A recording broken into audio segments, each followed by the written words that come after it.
哇，個會所使唔使咁大啊？跑步機都好多喎。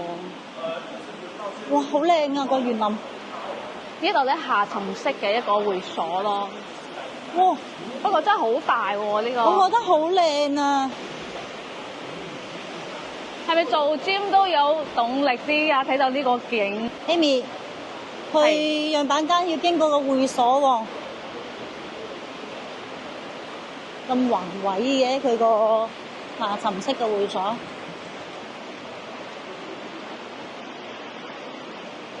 但係我覺得經常嗰啲華發，你覺唔覺華發嗰啲樓盤咧？品質零舍唔同啊！唔係啊，佢都唔會慳地方㗎。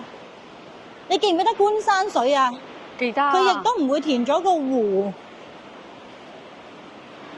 又即係跟住有好多別墅。珠海龍頭企業啊嘛，華發呢兩個字有值錢㗎，做出嚟品質都 number one。哇！去個樣板間都好似爬山咁喎，仲要上啊！我哋睇睇咩係得房率100% 以上先，通常都80%以上，8成冇錯5咯。冇錯。佢講到呢個我好驚訝，所以我都搞清潔。話好似真係一步一個景喎，係咪？游泳池喺呢度啊！你啱先問游泳池喺邊？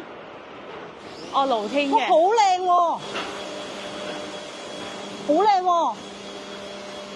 呢個係兒童嘅。哇，度假咁啊！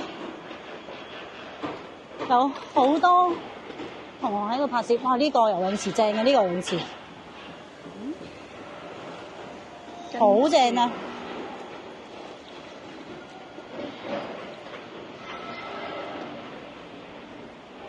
！Amy，嗰啲外牆好高卡士咁喎，你睇下。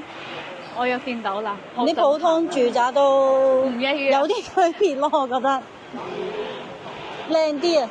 其實我幾中意呢啲咁嘅。呢一搭配係咪？係啊，係啊。我哋俾觀眾睇下，原來佢個露台係咁樣嘅喎，哇，突咗出嚟嘅喎，嗰度仲大嚿啲，成嚿咁樣突咗出嚟嘅喎。